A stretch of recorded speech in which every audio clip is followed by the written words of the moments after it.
Good afternoon. My name is Amber Socaccio. I'm the ELA specialist with North Georgia RESA. Today, we are sharing Performance Standard 4, Differentiated Instruction. Our learning goals for this session are to know and understand the components of Performance Standard 4, Differentiating Instruction, and understand how differentiating content, process, product, and environment can lead to increased learning outcomes for all students. What is differentiated instruction? Differentiated instruction is when the teacher challenges and supports each student's learning by providing appropriate content and developing skills which address individual learning differences.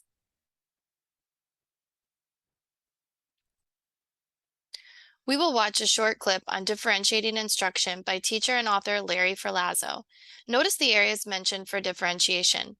What do you think is necessary to focus on the most when differentiating instruction? I'm Larry Ferlazzo. Differentiating instruction. To some educators, it conjures visions of having to create a different lesson for every student in the room and long nights of planning and grading. That insanity is not what differentiation is all about. Differentiating instruction is really a way of thinking, not a pre-planned list of strategies. Oftentimes, it is making decisions in the moment based on this mindset. It's recognizing that, to paraphrase Rick Wormeli, fair doesn't always mean treating everyone equally. It's recognizing that all of our students bring different gifts and challenges, and that as educators, we need to recognize those differences and use our professional judgment to flexibly respond to them in our teaching. Carol Tomlinson talks about the ability to differentiate in three areas: content, process, and product. For content, student choice is one way we might differentiate, like allowing students to choose their research topics or essay prompts.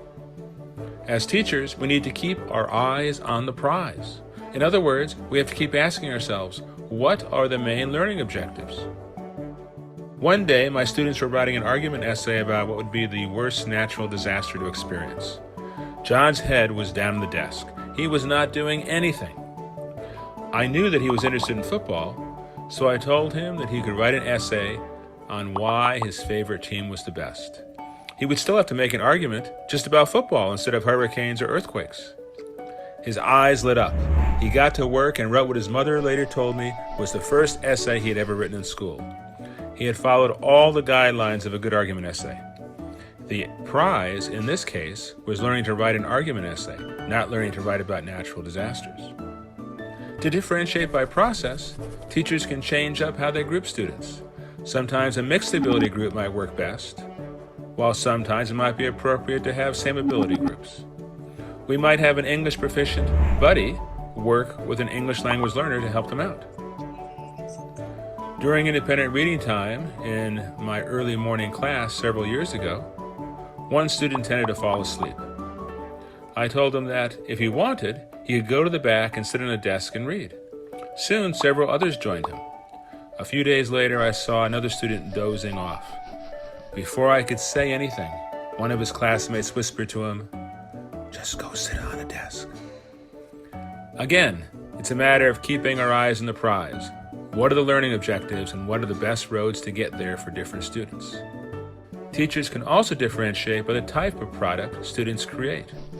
The major demonstration of learning doesn't always have to be an essay or a multiple choice test. One year I had a student who liked to doodle when other students or I were talking. I told her it was okay as long as she was doodling about the information we were discussing. She built on those doodles to create a final project that brilliantly and visually represented all the key points we had covered. When I give tests, I often give students an extra blank page where they can write anything else they remember about the topic being tested that they think is important. I often find the quality of thinking and writing better there than in response to my test questions. None of the differentiating strategies I've mentioned have created any extra work for me. They did require that I had relationships with my students to know their strengths, challenges, and interests. And I needed to demonstrate flexibility in my thinking. Making these strategies successful also required building a strong class culture so that some of the students were being treated differently, and they understood why. And they understood that that was the only way to be truly fair. The ideas mentioned here are just a drop in the bucket. There are a zillion other ways we can support our students' gifts and challenges. We just need to keep our minds and ears open. So where do we focus most of our efforts when differentiating instruction? On our students. Students will determine how we differentiate the content, process, product, and the environment in our classroom.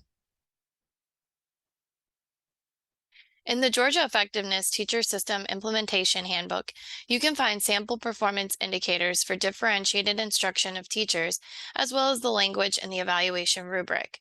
To ensure our practices are proficient and effective, we're always working towards a level 3, the expected level of performance.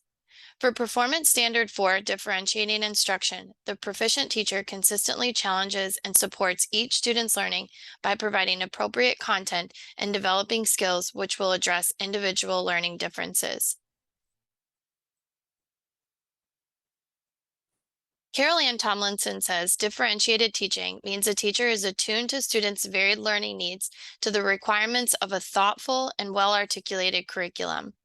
Responsive or differentiated teaching necessitates that a teacher will work continuously to establish a positive relationship with individual learners and come to understand which approaches to learning are most effective for various learners. Differentiation motivates students to learn because success is within their means. When students are motivated, behavior problems are minimized because students are focused. Students are engaged because they're interested, valued, and feel like they can do what's being asked of them. If they struggle, the relationship has already been established and they feel comfortable asking for help. When instruction is differentiated, you're maximizing learning for every student. Each one is being given an opportunity. Differentiation is driven by the readiness, interests, and learning profiles of each student, which again inspires motivation and engagement. Differentiation helps develop a learner's agency. When students believe their actions can make a difference, they become more confident, engaged learners.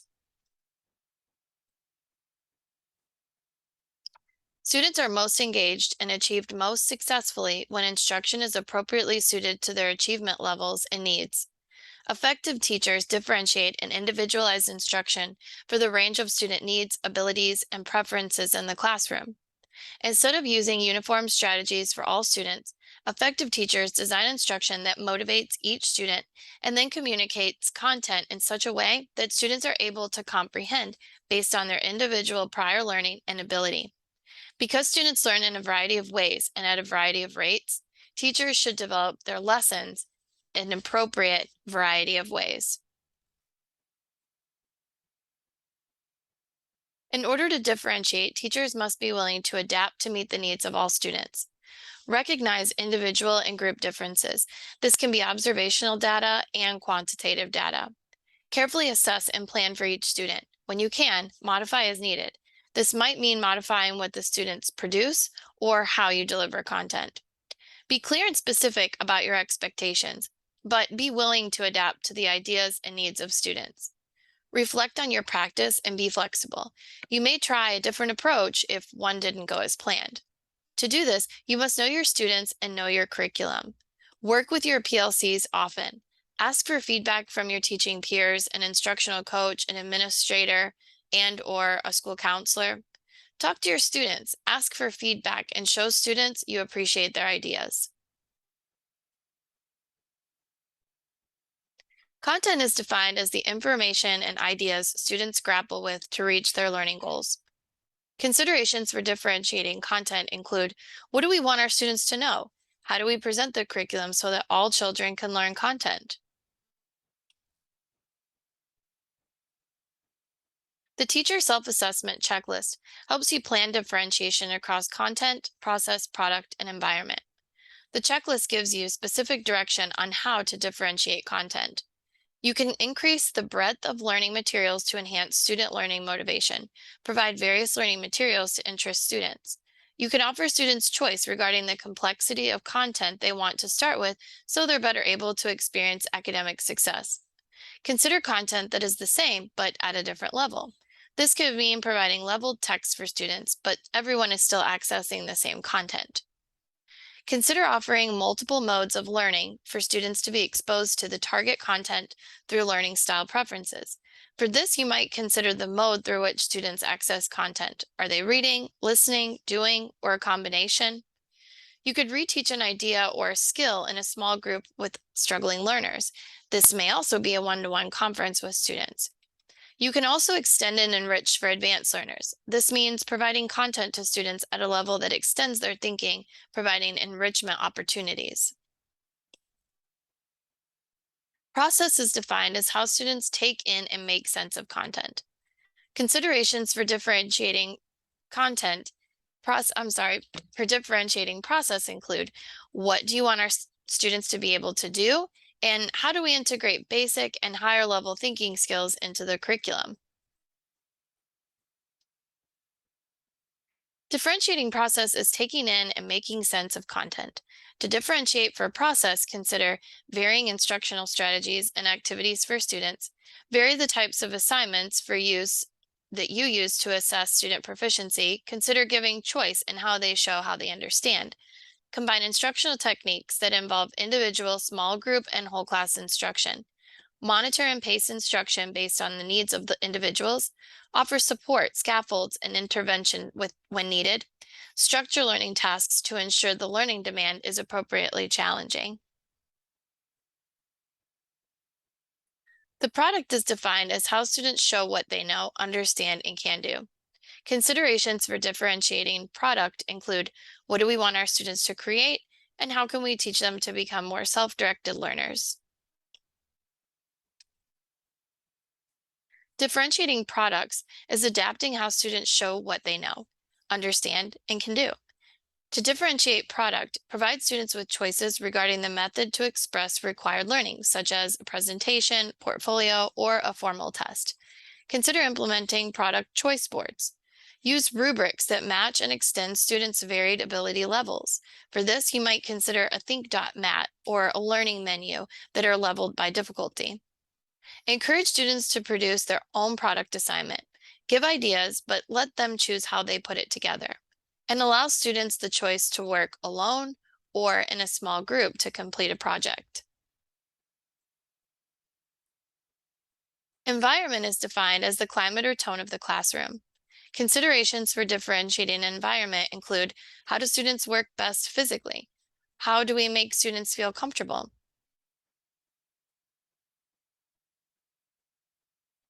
Differentiating the environment means adapting the climate and/or the tone of the classroom. To do this, you can respect student differences in ability, cultural background, and academic needs and interests. See these differences as assets in the classroom and celebrate what each individual student has to offer. No one understands students as individuals in terms of ability, achievement, learning styles, and needs. A self-assessment is a powerful tool to grow our practice. The Georgia Department of Education provides a teacher's self-assessment checklist for each standard. Use the self-assessment checklist to gauge your understanding and application of Standard 4, differentiating instruction. How have you determined which differentiation strategies are appropriate for students? How have you adapted instruction? How have you worked with teachers to develop differentiation strategies for special needs and gifted students? How do you use technology and resources to differentiate instruction? What is your purpose for determining how to group students for particular lessons?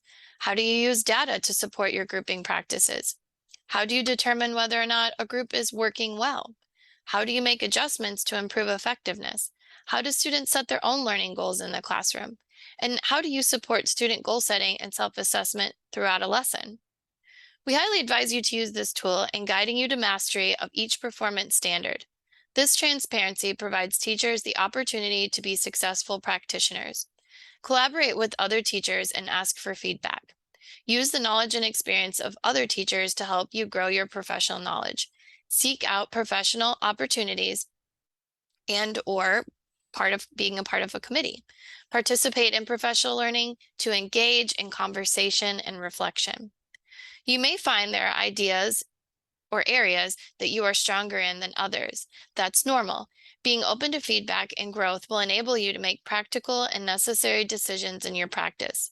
Finally, use the feedback you receive from students and colleagues to improve your practice, because we always have room to grow. Differentiation matters because our students matter. It matters because we are tending to relationships which contribute to student energy for learning. Positive relationships are the segue to student motivation to learn. We are tending to the learning environment which builds the context for the learning. A positive climate opens the door and provides a setting for consistent partnerships. We are tending to the backgrounds and needs that build bridges to connect learners and content. We are providing relevance. We are attending to student readiness, which allows for academic growth. We must adjust to enable academic growth. We are attending to student interest that enlists motivation. When we make efforts to interest students and show how ideas and skills connect to interests, we have students who are more willing and eager to learn content. We are attending to learning profiles, which enables efficiency in learning. We allow students to work in a way that suits them to support their learning process. Carol Ann Tomlinson will now give us a little more insight on what it means to differentiate instruction.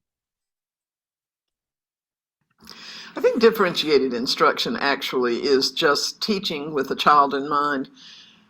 It suggests that we have a responsibility to teach students content, but also that we have to always bear in mind that we teach that content to students, to human beings, and that not all students will understand it the same way or in the same length of time, make the same connections, need the same support system.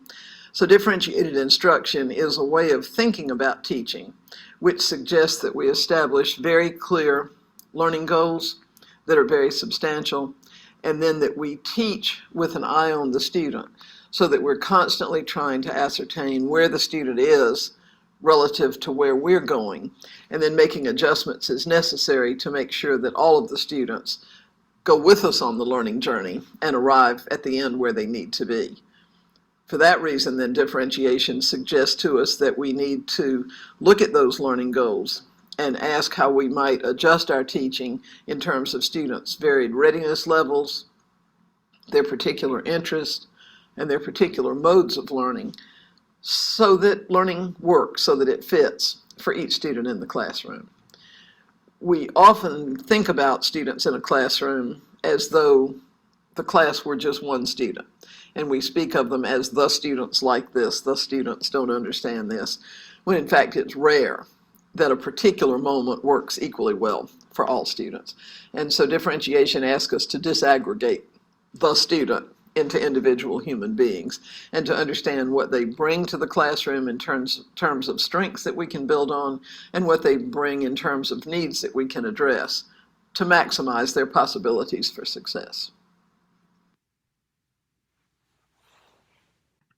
I think differentiated instruction. This tool is titled Key Elements of Effective Differentiated Instruction from Carol Ann Tomlinson's book, Assessment and Student Success in a Differentiated Classroom. This flowchart breaks down the rationale into categories for differentiating instruction. While starting to differentiate instruction seems like a lot, there are some nuggets that Tomlinson provides to get us started. Let's hear what she has to say. A fairly common question among teachers who are beginning to consider differentiation, to learn about it in a formal kind of way, is, boy, there's a lot there. How do I get going? What do I do first? And I think the most honest answer to that is teachers are not any more alike than kids are. And some teachers get a big picture and they say, wow, see how I can change everything over the course of the next month, and I'm going to do this and then this, and it'll all fit together and it's wonderful. And other folks are looking for a very tiny little first step. I think what matters is that we start, not that we start in any particular way. And it's an odd kind of thing with the classroom. I think we understand that Tiger Woods wasn't born with the golf club in his hand, hitting holes in one the first day he was out. He's become wonderful because he's practiced longer and harder than anybody else and brought his talent out that way. Somehow in teaching, we think we're supposed to get it all right next week or get it all right the first day, and if we can't be wonderful, then we just sort of give it up and quit. And clearly that never helps us grow, and it'll never help our students. So what matters is that we start, not where we start. But having said that, I think a pretty good way to start slowly is to spend some time, a month, a marking period, just studying your students. Watch them more than you ever have before. Take some notes in a systematic way. Use sticky notes when you go around the classroom observing, and see what signals they give you about what they need. Or just start with pre-assessment. Develop a simple pre-assessment, but one that really aligns with what the student should know, understand, and be able to do. And give that pre-assessment to the students when the unit begins. You'll find they're all over the place. May not know what to do about that, but you'll have a little impetus to start thinking about it. And if we just pre-assessed in front of every unit for 2 or 3 or 4 units, I think we'd find ourselves naturally not so much saying there's this mysterious thing called differentiation. Where in the book does it tell me how to start? But I see students with this need, and here's a way I can get at it. Another thing teachers worry about with differentiation when they begin is, this must be the most time-consuming thing in the world. I just don't know how I could possibly do anything with so many parts. And the truth is, there are many very small things you can do that make a great difference for students. Would make a huge difference for most of our kids if we built in time every day or two to sit down with a group of 5 or 6 kids for 10 minutes to pick their brains, see where they are, extend something, reteach something in a different way than the one that didn't work the day before. That one simple thing, which takes almost no planning time, could make a very big difference. It's not so hard sometimes to be able to say, you know what, I've got some kids who are stuck on this and some others who need some work here. There's a way I could assign 2 homework assignments. Many times our homework's not something we generate, it's in a book or something anyhow. And sometimes that would give kids a chance to patch potholes, to move ahead. So kind of a nice formula, I think, for thinking about starting if you're serious about it, is to choose maybe 3 or 4 of those low preparation things like meeting with small groups in the classroom. And use those regularly, every week, use them. And then every marking period, develop one higher prep strategy, like a learning contract or a tiered lesson or a raft assignment or something that you invent on your own. And if you did that for a full year, you'd have 3 or 4 low prep things that were absolutely second nature to you. You'd have 4 high quality, high prep things. And then you come in for year 2. Remember, again, Tiger Wood didn't get it after the first year of practice. And so you take out the 3 or 4 low prep things you had and add 3 or 4 more low prep to that. Each marking period, pull out the one high prep thing from the time before and polish it a little bit and create one more high prep piece. End of that year, you've got 8 high prep things that are pretty good and 6 or 8 low prep things. If you did that for 5 years, you'd really have a repertoire, but more to the point, it would begin to feel natural to you and it would not sink your ship. Teaching is really not a sprint, it's a marathon. And you can't sprint the whole 100 miles, you really have to kind of pace yourself. What we don't want to do is say, if I can't do it all perfectly, I just won't do anything. So starting is what really matters most, I think. So watch your students, listen to them, and learn from them. Differentiating tasks takes time and practice. Work with your PLCs to get ideas when planning. Ask for feedback from fellow teachers, academic coaches, other teachers, and your students. This is a process, and we will improve when we reflect on our practices.